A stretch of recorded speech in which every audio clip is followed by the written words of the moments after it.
Welcome, everyone, to Healthcare Leadership Live. My name is Mike Lyons, and we're here once again to talk about ways that you can be a better healthcare leader. And specifically, today, we're talking about the eye care industry, one of my favorite topics. And my guest here is Erich Mattei.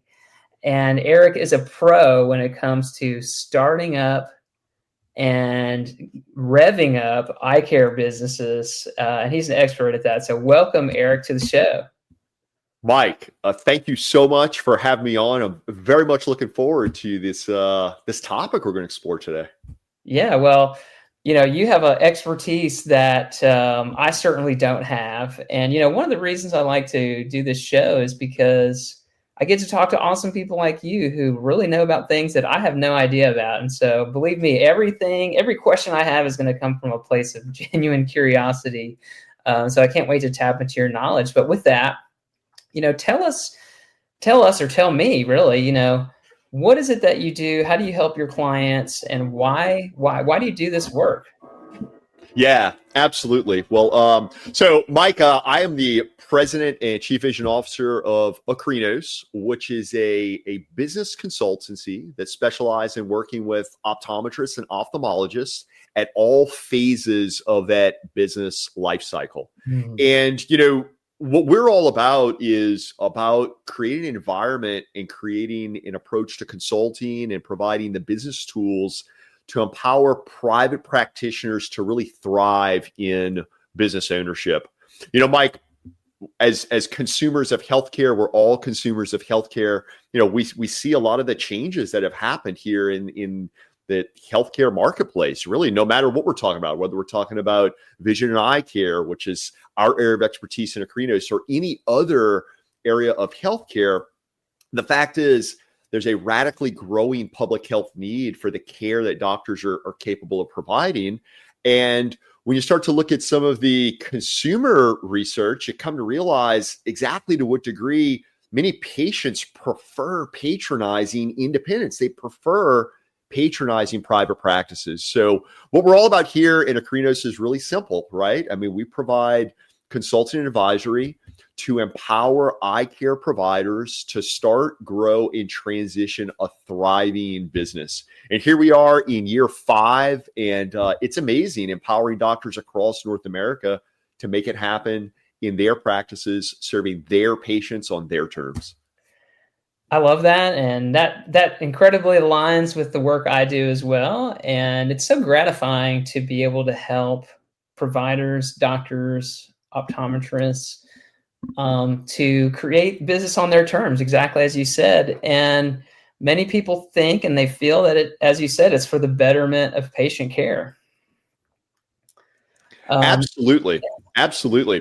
Mike, I came into the eye care space working with a global leader in eye care. I came to the industry in 2010, and it was through those formative years of being around the industry that I really got to see all these happenings from the inside out, right? And see firsthand the differences between the practices that are really making it happen as profitable businesses with loyal, established patients compared to those that struggle to achieve some of those milestones. So it's very much informed a lot of the work we do here at Acrinos.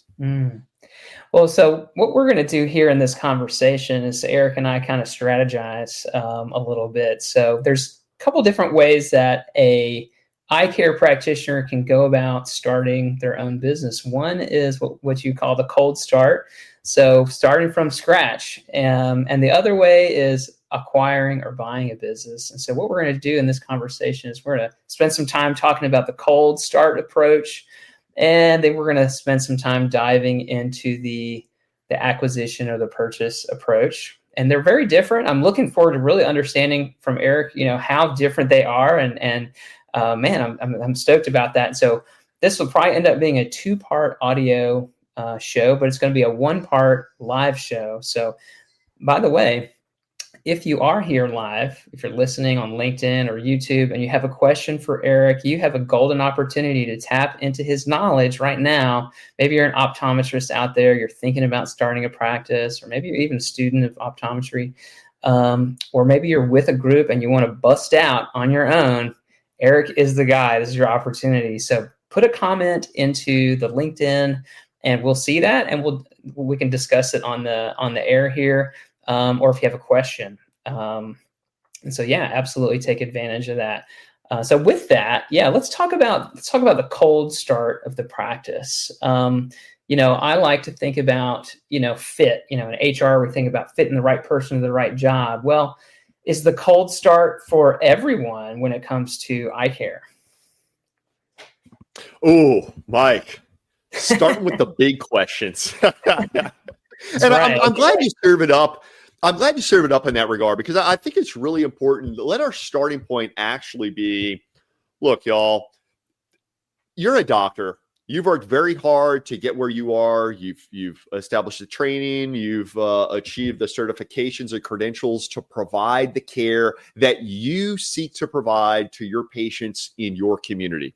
So all of that being said, practice ownership is just one modality within which to practice. So, so that being said, I do always like to start this conversation, Mike, with realizing, like, look, there's no judgment here. We're not saying that one modality is superior to the other, or this or that or the other, but rather what it really all ties back to is this. What is the modality that's most in line with your vision as a provider of care? That's really what this is all about. Now, this is where I'll invite folks, because we could devote an entire hour just to talking about the reasons why folks would want to pursue practice ownership or any path to entrepreneurship, right? But that being said, I think the most important, really, really ground rules are to tie this back to your professional mission, vision, and purpose. Now, sometimes these terms are kind of used interchangeably, but they actually do have their own unique definitions. So think of this. Think of your mission as being what you do and for whom. Think about your vision being kind of this future state that you would like to see yourself creating for those that you're there to serve. And then third is the purpose. Well, just that. What is the purpose for jumping into practice? So it's oftentimes in just kind of, exploring some of these reflections around what your professional mission, vision, and purpose is. That's going to be kind of one of these first steps to determine if practice ownership is right for you. Because as we always like to remind everyone, this journey into entrepreneurship truly has to be centered on your mission, vision, purpose. It should not be centered on the fact that you don't like the place you're working in now. Mm-hmm. It should not be contingent on the fact that you simply want to go out and make a ton of money any means possible. Really, you want to tie this stuff back to your mission, vision, purpose, because that truly is the core calling that is going to do a couple of things. One, it's going to ensure that when you're actually creating this business, and we'll get into all the details here shortly, but it's going to ensure that when you're creating the business, you're creating it in such a way that it really reflects the scope of care and services you're truly seeking to provide, right? Mm-hmm. But number two, when the going gets tough, because by all means, in entrepreneurship, in private practice, the going will get tough. Mm. But the degree to which you're connected with that mission, vision, purpose, and you have your business anchored to that mission, vision, purpose, that's what's going to see you through those good times and bad and achieving some amazing things. And look, you don't have to take my word for it, right? I mean, lean into your colleagues out there that maybe have been in practice ownership for a number of years and perhaps have experienced some economic turbulence along the lines of some of which we're experiencing right now as we're recording this, right? Or any myriad of variables that may be tossed out there. So again, we want to start with tying this all back to your mission, vision, purpose, and seeing if this practice ownership is right for you. This show is sponsored by Seasoned Advice HR Services, where I help clinical healthcare businesses to make more money and save more money by hiring better, retaining better, and reducing your HR risk. If you would like an HR assessment or ongoing HR support, please reach out to me at seasoned-advice.com. That's huge. I mean, you gotta check in with yourself, right? One of the things I like to do every day with my business is remind myself, why am I doing this? And I try to do that every day. Why the heck am I doing this thing? And Absolutely. I love that what you just said there. Um, is there is there anyone that you think, maybe that starting from scratch, where that person should maybe have a second thought about whether, maybe I don't want to start from scratch? That's a fascinating question, Mike, because when we look at what's occurring right now in healthcare, as a matter of fact, there's some really good research that was published by Jobson Review of Optometric Business not long ago that looked at um, how many doctors in ownership are looking to retire in the next 5-10 years. And Mike, the numbers are absolutely staggering when we see how many doctors that are in ownership are looking to exit practice in the coming years. Now, what this is creating is a marvelous opportunity for entrepreneurial doctors, because now, remember, you want to start with your mission, vision, purpose. So truly, if you are considering practice ownership, do some reflections on that. We've got some really great content we've pushed out there. I know Mike has some really great content they're getting out there as well. But reflecting on your mission, vision, purpose for practice ownership, but realizing that now, as we're seeing so many doctors that are in ownership that are looking to transition, now there's this golden opportunity, because cold starting no longer has to be the only path to ownership. As a matter of fact, Mike, what we increasingly find is that doctors reach out to Acrinos from markets across North America looking to cold start. And I tell you, rarely is there the situation where someone's looking to cold start and there's not also a practice that's potentially on sale, if not already on the market, there in their market. So when you kind of tie it back here, we recognize that for the emerging practice owner looking to get into practice ownership now, there are more opportunities available to them, because not only do we have this prospect of cold start, but we also have all of these legacy businesses that are going to be looking to transition in the very near future. That sounds like it would be very enticing for the person out there starting a business. And honestly, as a complete novice, my thought would be the cold start would be so much more difficult. I assume there's real estate and equipment and stuff. And so is that a fallacy, or is that really true that the cold start it will take you more time and more money and more difficulty? Well, that's Mike, truly, all of this stuff depends on the facts of that individual situation. And what do I mean by the facts of that individual situation? Well, look, let's simply start with the fact that nearly 90% of patients reside within about a 3-mile radius of their eye doctor. I mean, really think about that.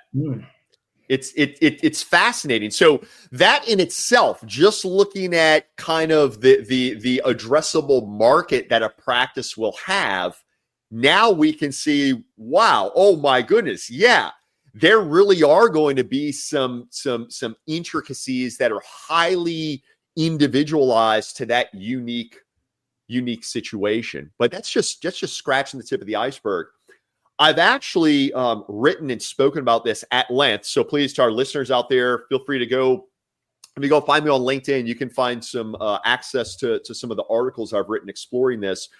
But consider that, and this question you posed, Mike, is really all about the startup costs and the expense of opening a practice.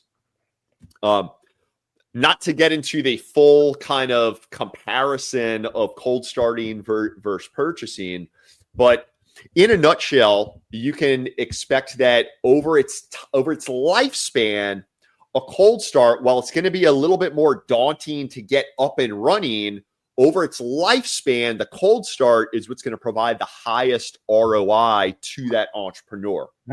And you need to put this in context of the fact that when you're buying a business, sure, you're buying cash flow, but you're also paying, and oftentimes paying handsomely for that cash flow. Furthermore, at times, it can be challenging to get that established business on a growth trajectory, the likes of which the new practice owner would really want to get into doing, right? And that can be impacted by any myriad of things, such as market, the consumers and patients and demographics and purchasing behavior of consumers in that market. If we're working with managed care, we can think of that world of credentialing and panels. Are they open? Are they closed? What type of accessibility will I have to serving those patients? And again, that's just barely starting to touch on a few things at the top of that list of how we look to take that established practice and get it on the growth trajectory.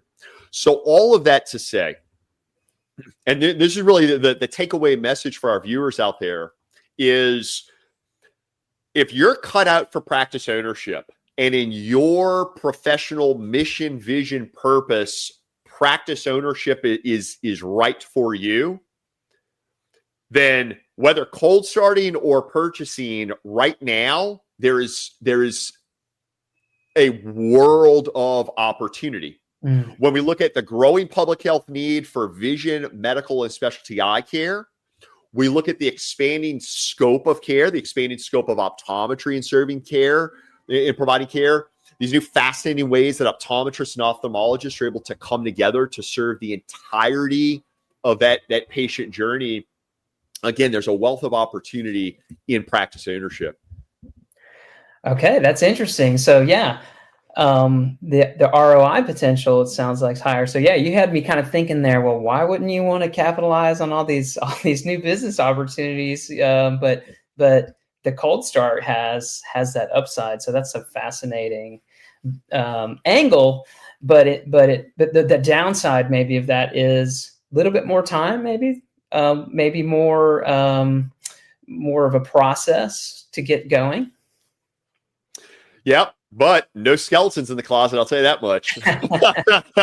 That's good. I know in HR, we know sometimes those skeletons are there, right? Oh, absolutely. Absolutely. Fascinating. Okay.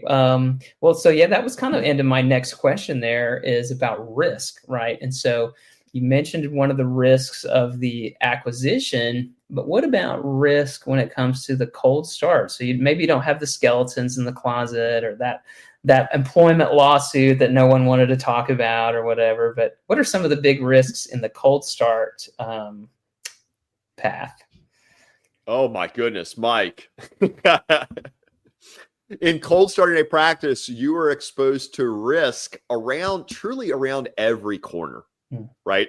And that being said, let's look at this through the lens of not only risk posed to a cold start, but risk posed to any business, even to our listeners out there that are maybe just in practice ownership and wondering about what their next move in private practice is going to be.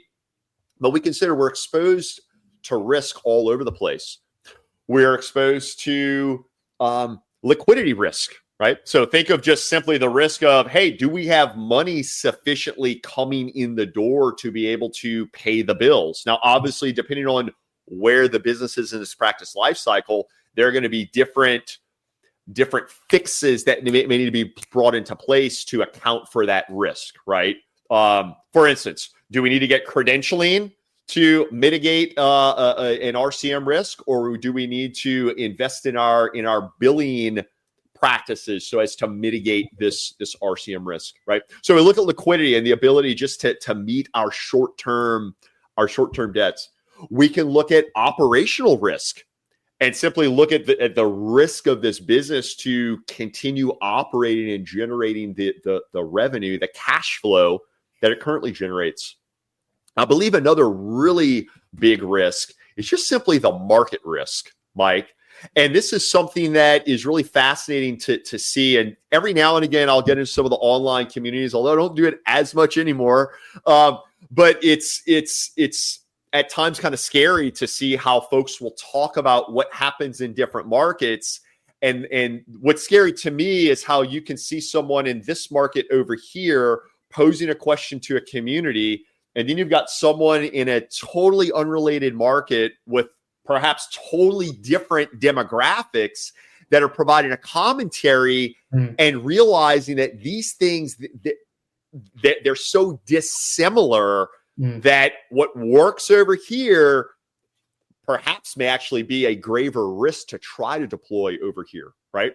So all of this to say, when we're talking about risk, and really when you think about it, Mike, the work that we do within Acrinos, just as the work that you do within Seasoned Advice, right? It's all about mitigating risk for these practices. In your realm, it's HR and the whole world of HR, compliance, people development, right? In our world, we look at this risk in addressing some of those key risks that I just touched on. And specifically, there's 3 key areas that you'll want to drill down on. And look, to our listeners out there, this is a bunch of really great, seasoned, free advice. But y'all, this is also, in working with a team like Acrinos, these are the things that we have created, we're experts in. And it's all about mitigating that risk around 3 key areas, okay? The first of these has to do with that market. I say the first in no particular order, okay? The first of these has to do with the market. So do you remember earlier in our conversation, we were talking about developing that mission, vision, purpose. So now it's a matter of mitigating the risk of that mission, vision, purpose becoming a profitable business in this market. As we just touched on, we know that the vast majority of patients reside within a very tight geographical radius of the practice. So step number 1 in mitigating risk is what?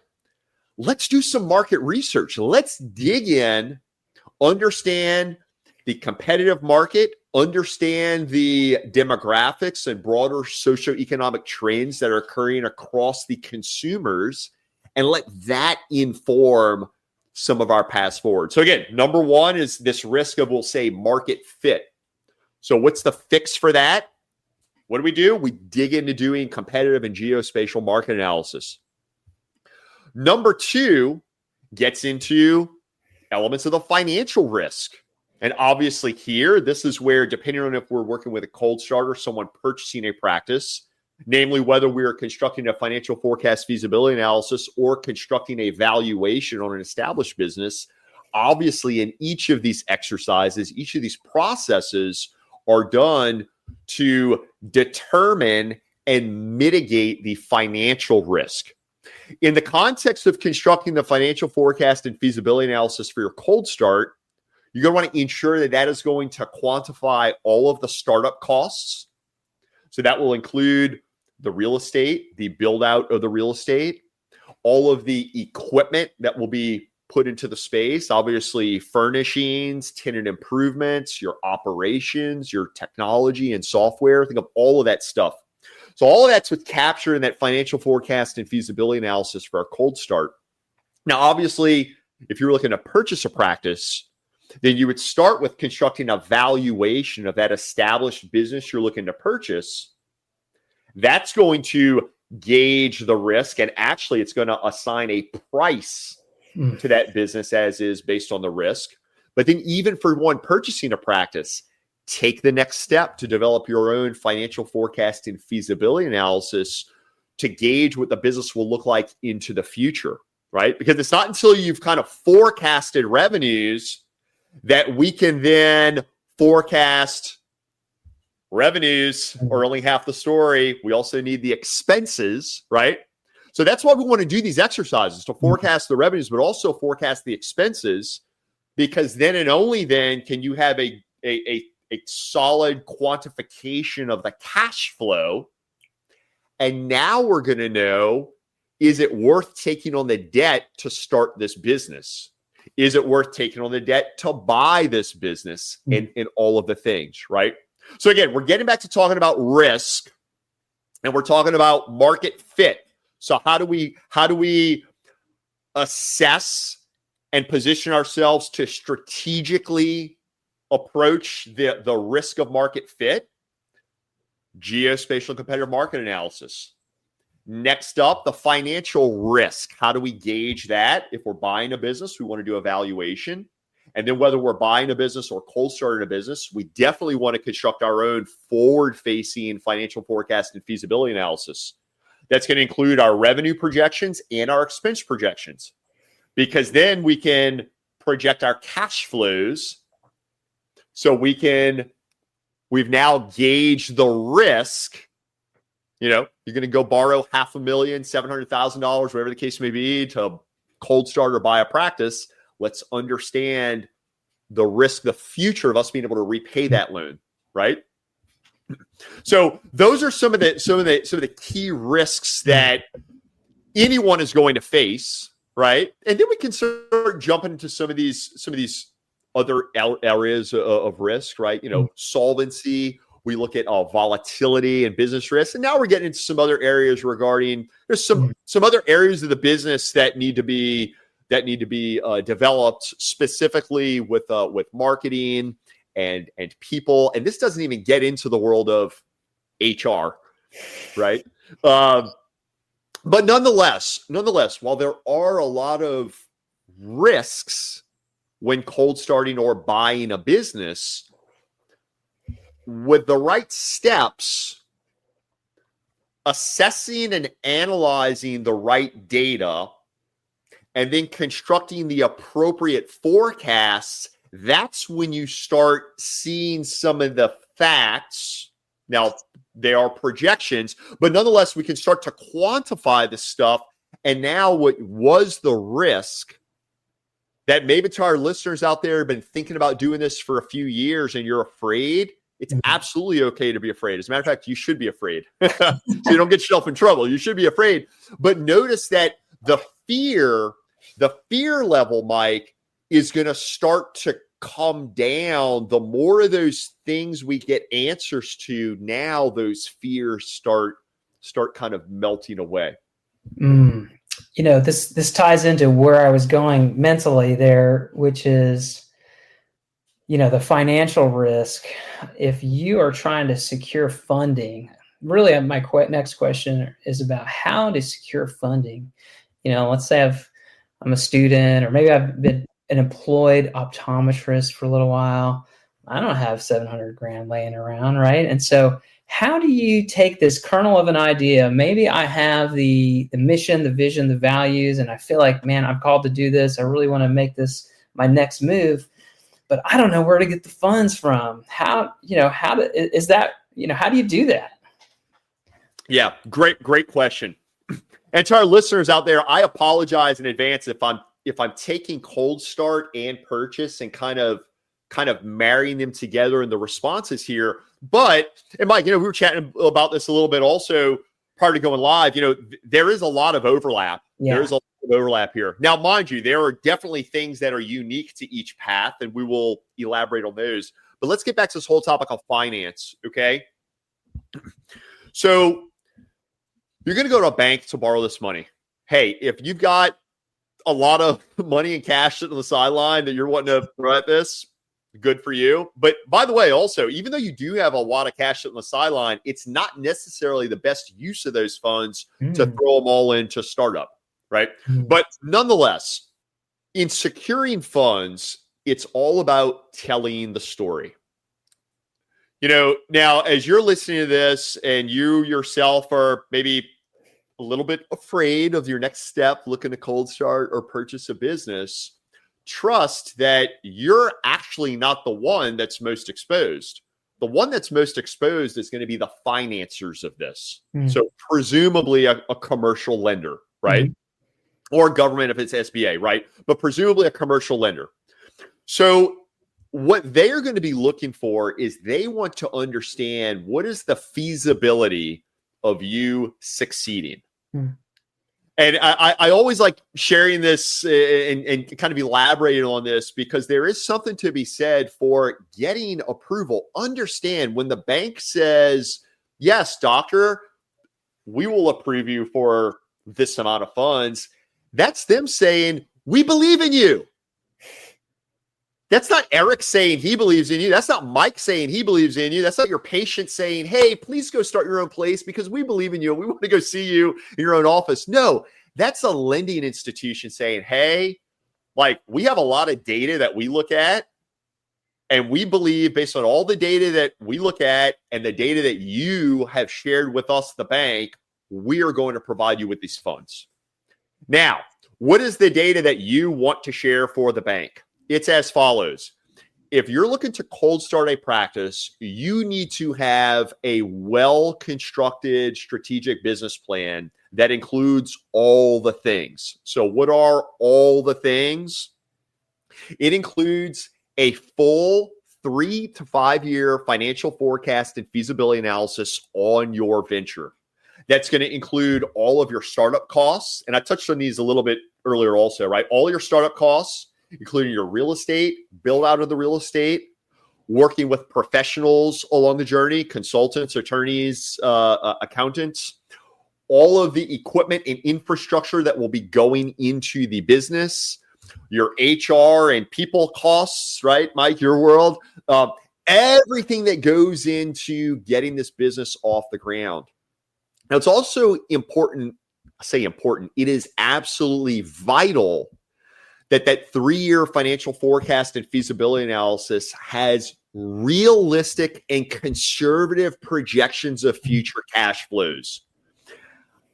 Mike, I can't tell you how important it is for doctors to be realistic in constructing these. And hey, if you don't know what you're doing in constructing this, work with professionals like our team at Acrinos, because it is so vitally important that the right data, the right numbers are being pulled into that financial forecast and feasibility analysis. So in constructing this strategic business plan, it's going to consist of the financial forecast and feasibility analysis.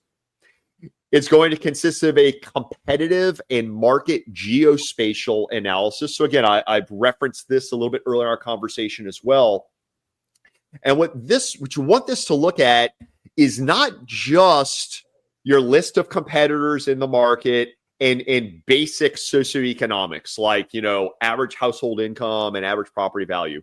Look, that information is good, but y'all, the real data that you want to get into is where you can actually look at healthcare spend in that market, when you can look at eye care and eyewear spend in that market, when you can look at other behaviors of residents of that community that would be indicative of their need for vision, medical, especially eye care. For example, active lifestyle.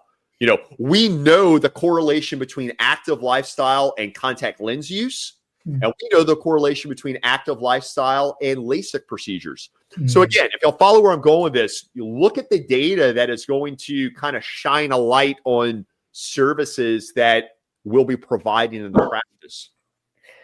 Yeah. Go ahead, Mike, please. I was just going to say, there are amazing tools out there. I've seen it in the retail world that can help you tap into this kind of information, and it really is amazing. Absolutely, through and through. And hey, side note regarding geospatials, when we do these geospatials, we do them across 9 zip codes surrounding that location of interest. So there's some fascinating drill downs that we can get into that also can lend itself to some broader marketing and geofencing. Another topic for another conversation, Mike. But getting back to it, so we're talking about how we secure the financing, right? And remember, this is all about how we are telling the story, documenting and quantifying the story of the business. So we start with that financial forecast feasibility analysis. Then we get into that geospatial and competitive market analysis. And then we pull it all together with the business plan. And this is where you, as the entrepreneur, are going to tell your story, your mission, vision, purpose. You're going to share with your vision of how operations will be managed. You'll discuss your team, your org chart, this whole world of HR, right? What that is going to look like. You'll establish some goals and milestones, 3, 5, 10-year benchmarks. You'll get into talking about even what the exit strategy may potentially look like. So again, the ability for you to acquire the financing you will need to make this happen is going to be contingent on your ability to tell that story. Now, If we're looking to purchase a practice, Mike, and we're going to go secure financing there, then I would like you to consider everything we just went down, the business plan. But add to that also a valuation. As a matter of fact, it will be the conclusion of value determined in that valuation that is actually going to serve as the startup cost in that financial forecast and feasibility analysis of the business plan. Consider the bank's approach to loaning funds to purchase a practice. The bank is loaning funds to purchase a practice based on an expectation that that business is going to continue to grow and thrive and be profitable into the future. That said, the bank does not want to see the business just kind of putter along as is. They might still give you the money, but that's not really what they're looking for. They want to see a plan of how you are going to take this established business of the last 20, 25, 30 years and how you are going to take those dollars that they are going to loan you and how you're going to turn that into something bigger than what you're borrowing from them. Because banks do not want to lend money for people just to like take it from their right pocket, put it in their left pocket and give it back to the bank. That ain't what this is about. This is about having a strategic plan to grow the value of the asset. And in so doing, everyone wins. So just brief little recap here. We're talking about securing financing. It's all about writing a solid business plan. By the way, a solid business plan is so much more than what some agentic AI will spit back to you. You really got to hyper localize this stuff and individualize this stuff to you and your local market, right? Furthermore, if this is going to include purchasing a business, to have a solid valuation on that business that is being constructed with proven methodologies that are accepted standards of value in 2025, that is absolutely imperative. That's another thing too. So another conversation for another time. What valuations look like when doctors create their own valuations on their businesses. Don't get me started. Call your banks too. Call some of your banking friends and ask them about the differences between solid business plans and solid valuations versus slop, whether it's AI slop or valuation slop that just is totally off base. Well, I can totally see where that could take people off course and where it would be good to have a partner through that process. My thought here now is I'd love for you to share, if you could share with the folks listening, how could people get in touch with you if they want to understand, more how you could help them? Yeah, absolutely. So, y'all head on over to acrinos.com. What's that? acrinos.com. Check it out. You'll have an opportunity there to learn a little bit more on some of these topics that I've been touching on. You'll learn a little bit more about exactly what that journey to ownership will look like. Also there, you can fill out a little contact us form. We can hop on a call. You're also welcome to reach out on LinkedIn. I've been known to poke around old LinkedIn here and there, but feel free to reach out, connect with me, shoot me a DM. Would love to hop on a discovery call, learn about your situation and answer some questions you may have and help provide some guidance on where to go from there. Cool. Well, and I'm going to put links into the show notes for anyone who is listening to the recorded version of this show. I'm going to put links into the show notes. I also want to say, if you are watching live, Eric's here. He's ready to answer questions. If you want to say hi, drop a comment. We'd love to see a comment come through. But now I'd like to transition into some of the questions that are more specific to the buy acquire scenario. Sure. And we've kind of been weaving things in, and really that's kind of necessary. It's hard to disentangle some of these issues, but some issues are very specific to the buy acquire. And one of those issues has to do with the existing provider in the practice. I imagine that, if you're looking at a practice to acquire, sometimes the provider, optometrist, doctor is looking to get out as soon as the ink is signed on the paper. Some are looking to kind of hang out for a while. Is there really an optimal situation? And maybe what are some of the considerations if someone wants to get out right away, or if they want to hang around? I'm sure there's different dynamics and all that. Where does your mind go around that issue? Absolutely. Hey, look, it starts with this, y'all, and it is transparency. If there is one thing that we have observed could help everyone, could help buyers, could help sellers, transparency. And most notably, transparency on account of the seller. So yes, I am speaking to the sellers out there. Be transparent, y'all. Yes, you've done amazing things and worked very hard, poured blood, sweat, and tears over decades into your business. But you have to realize that the future of that business and your exit is contingent on the ability to which a buyer really knows what they're getting into. So, and again, Mike, look, we have seen situations where lack of transparency on account of the seller has resulted in the terms of the sale being totally turned around. We have had instances where lack of transparency has killed a deal. It's no fun. It's no fun for anyone. It's no fun for a seller thinking that they're going to perhaps start to entertain the idea of retirement. And it's no fun for a buyer who's invested time and resources in what they're doing to perform due diligence and evaluate and move down this path of buying this business. So all of that to say, this whole topic of post-sale employment, it starts with transparency.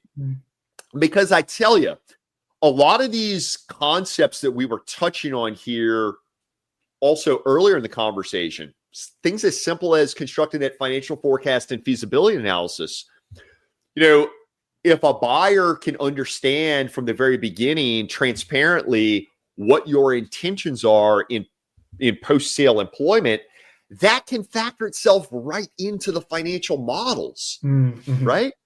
And as a matter of fact, there are even instances where a seller's receptiveness to post-sale employment can actually impact the sale price they get for this business. And I know we didn't do in this episode, we haven't touched a ton on all of the things that impact valuation, but all of these things are things that can impact the feasibility of the sale, the price of the sale, the terms of the sale. So that being said, when we do look at post-sale employment, it is also vitally important, A, that these things are being discussed from the very beginning. We don't want any sort of 11th hour surprises, okay? B, it's imperative also that the terms of that employment are going to be determined and agreed to during this phase of the process. Namely, when all the number crunching is being done, when all the analytics and forecasting is being done, that's when we need to be sure we're baking post-sale seller employment into our numbers. Now, obviously, there will be a whole world of then other compliance things, and look, Mike, and this is where it crosses that chasm into the HR world. And maybe I'll toss this out to you. And this is actually something that I've been meaning to have a one-on-one conversation with you about. So now we get to have it live, okay? But what about an instance when that seller now wants to be employed? What are some of the watch-outs from their employment agreement? Some of the HR kind of watch-outs, key things you really want to focus on if you're buying a practice and now you're going to employ that person who used to be in charge running the show. Now you're going to employ them in your business. What are some of these HR things you should be focusing on? Well, I appreciate that question there. That's important, because when someone transitions from an owner to an employee, there's a tremendous mindset shift that needs to happen there. And where you have now employees who used to look at, Mr. Dr. Jones, let's say, as their owner of the practice, and now Dr. Smith is the owner, you've got potential confusion, right? So you got to create clarity with the former owner about what the roles and expectations are and get on the same page. I dare say you'd probably want to talk with that person well ahead of a close to make sure that they're going to be able to follow suit with your thought process, right? That, hey, you know what? If you have a question like that, Dr. Smith is the new owner, and you're not going to try to usurp, control or retain power. Making sure that you understand that you share the same values. You talk to Eric a lot about values when starting a practice. Well, are you getting into a relationship with a provider who has the same values as you? Or does this person maybe have some areas where they're very different and they led in a way that you don't agree with? And maybe they might continue to behave in a certain way that you don't agree with. That's something you would probably want to uncover in the due diligence process. So those are two things that I would definitely keep in mind. And I guess the last one would be, you got to do everything you can, seen this in other businesses, to make sure that after a deal closes, that you continue to have production at the level that's expected, and make sure you engineer your contract and the relationship and the resources so they continue to produce in the way that you had lined out in your business plan. And I'm sure, Eric, you've seen cases where things haven't really gone the way it was expected when a provider stays on, and that production goes down in a way that was not really anticipated. Is that the case? Yeah. That's never a good thing. But that's also, Mike, look, where it ties back to controllables and uncontrollables.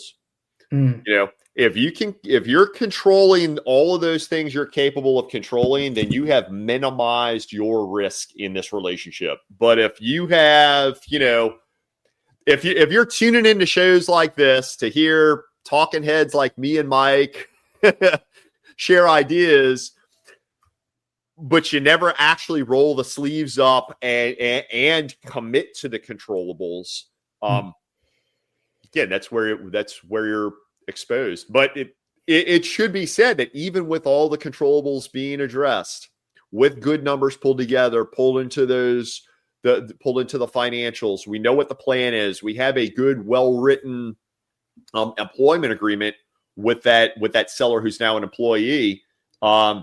Things happen, things happen like that. And the degree to which we really do have those controllables well thought out. And I can't stress the importance of also tying all this stuff back to the practice's financials. I touched on a little bit earlier in our conversation here, talking about like in the online communities, when two doctors in two totally different, unrelated markets, almost opposite markets, are sharing ideas on what works. And it's like, well, wait up. I don't know how much I'd trust, because these are two radically different markets. But as it were, this is where it's really important for doctors to always bring it home to their business, their market, their financials, their practice financials,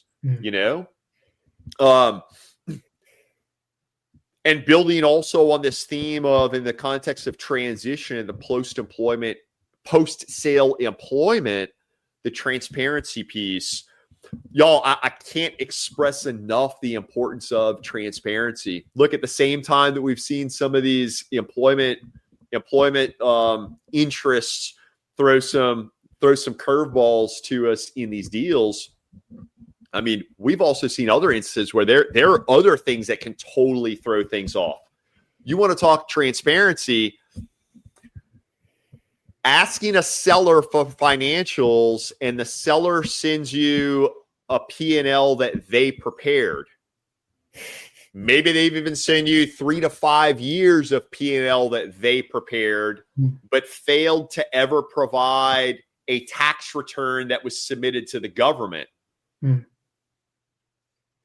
That's, Transparency, y'all. And by the way, to our sellers out there, if you are a prospective seller listening to this episode, if you are serious about doing this, get your affairs in order and be transparent in sharing this information with your prospective buyer. It's the only way this stuff is going to move forward. Also, another thing, I suppose, message to prospective sellers out there.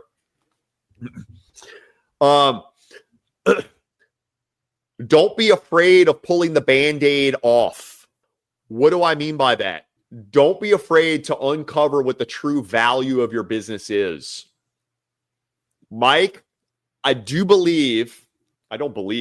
know private equity coming into healthcare, private equity coming into optometry and ophthalmology has disillusioned a lot of folks as to the expectations of what these businesses are truly worth. So this message to the sellers of rip the Band-Aid off. If you've been doing this all these years, 30 years, and 10 years ago, one of your classmates sold to private equity and you've learned what they sold to, and you've been putting in your time thinking you're going to get some pie in the sky figure, rip the Band-Aid off. The sooner you rip the Band-Aid off, the better. Because I'm here to tell you, you will not get that type of dollar on your practice. Perhaps a few outliers may, but go learn more about private equity, how they make purchases. When private equity penetrates industries, how they buy up industries, but then also when they move on from industries, I think you will see, if you do some of your own reading around this, I think you'll see that while there's still maybe private equity coming around eye care in the future, do not think you're going to get anything near what some of the first generation of PE acquisitions were getting. So, and I hope everyone trusts, look, y'all, this is coming from the heart because we're seeing this stuff unfold in real time. And what we hate to see is when practices are unable to sell because they waited too long. When practices are unable to sell because they were keeping too many secrets. We really need, now is the time we need to facilitate more of this. So to our sellers out there, you got these businesses, get in the game. There's a lot of emerging practice owners that want to get into ownership. If they're coming to Acrinos, then they're going to be exposed to concepts in cold start and in acquisition. We are experts in both. We do all this stuff. And it's not our side hustle either, Mike. Like, this is what we do full time. It's our thing, right? Yeah, transparency. I'm glad you tossed out that whole topic of transparency. It's very important and definitely necessary if we want to see these deals move forward. One thing you mentioned a little bit earlier is something that I wanted to dive into, and that has to do with the idea of growth. And so if you're acquiring a business, as you said, you want to see it grow. The bank wants to see it grow. And I think you're a person who knows a little bit about helping an eye care business grow. So what are some things that a eye care business typically can do when they're maybe about to make an acquisition, or they made an acquisition, or maybe even if they haven't established one and they want to grow? Like, where's some of that low-hanging fruit that you typically see where there's opportunity to do that? Yeah. Wow. 3 areas. First, dig into the data, the practice's data. We dig into operational data. We dig into financial data. So y'all, this is as simple as benchmarking the practice. So you've just purchased a practice, or maybe right now you're considering purchasing a practice and understanding the growth opportunity as part of your due diligence, right? So the first thing you want to do is analyze the business as is. So benchmark the practice across the relevant and most sought after performance metrics and your financial benchmarks. So performance metrics may be exam count, procedures, services performed, optical dispensary, specialty services delivered, Where I'm going with this, y'all, is identify some of those key benchmarks and just simply see where the practice performs. So, for example, if we're looking at buying an optometry practice and the optical currently converts 40% of the RXs are then purchasing eyewear out of the optical, 40%, benchmark is closer to 50%. Awesome. That's an opportunity, right? We can say the same thing. If you're an ophthalmologist looking at the business, wondering, hey, where's our opportunity? Pick your specialty, whatever you're looking to grow in that business. See where maybe the current business is deficient compared to benchmark. Zero in there. Now, that's on the performance side where we would be pulling analytics out of the EHR or practice management. But also we look at the same types of approaches on the finance side. But here, we're not benchmarking the business to production performance benchmarks, but rather we're benchmarking it to expense. So, for instance, exploring purchasing an optometry practice, you look at the financials of this business as is, and their COGS, their cost of goods sold, is like 39%. Holy cow, there's huge opportunity. I mean, we could bring that from 39 down to like 25. Another one, just being more in your world, Mike, right? Looking at a practice and their HR costs are 35%. Oh, wow, that is like off the charts. Hey, there's opportunity to grow the profitability based on the purchasing decisions we're making. So when we're talking growth, right? There's two ways we can do it. We can do it by growing the top line revenue. We can also do it by reducing our expenses. Together, they're going to improve the bottom line. Some other areas of exploration. That market. Remember, the vast majority of these patients reside within a very tight radius of that market. How well do you know your market? Practices that work with Acrinos, they know their market inside and out across 9 zip codes surrounding their door. So really, hey, I'm thinking about adding dry eye specialty to my practice. Should I do it? I don't know. Let's look at your geospatial better market analysis. If the people in that community want it, we're going to do it. If they don't waste your time or money. Third key area to explore. Back into your world, Mike, and that's your people. Look, y'all, in the context of so much technology overtaking so many areas of vision and eye care, it's still a people-first business. Sure, telehealth is a thing, but most people still want to go and see their eye doctor in person. It's still a people-first business. So this is where I would invite you to look at the opportunity around this third area, and that is your people and your operations. Your job descriptions, org chart, workflows, who's doing what, why, and how. How are you developing your people? We know that lack of performance and development is a top reason why people leave, So how are you developing them? So all of these things come together, Mike, to say that business you just bought that plateaued out here for that doctor these last few years, where are you going to go with it? We just touched on it. Right? It's right there. Well, we have covered so much ground here in the time that we've spent, Erich. I started our conversation with so little knowledge and insight. And I feel like I just had a street PhD here in starting up or acquiring an eye care business. But I have a very strong sense that there is so much more. And I know that there's so much more out there. I know you've invited folks to reach out to you at acrinos.com. I'll put the link into the show notes. But I just want to say thank you for your insight and your passion. I mean, you are lit up on this topic here. And I think if I'm a provider out there, I want to work with someone who's excited about the work. And so thank you so much for sharing your knowledge with us, Erich. Hey, Mike, thank you so much. Thank you so much for having me on the show. We'll have to do this again sometime. And also, you'll have to come on over to an episode of Acrinos Access. We've got some really exciting things we want to explore in the world of HR. So we'll look forward to having you on the show. Awesome. Well, Thank you so much, Erich. And thanks to you guys for listening. Whether you're watching live or you're listening to the YouTube version or the audio version, the point of Healthcare Leadership Live is to help you be a better leader, to help your clinic grow and succeed.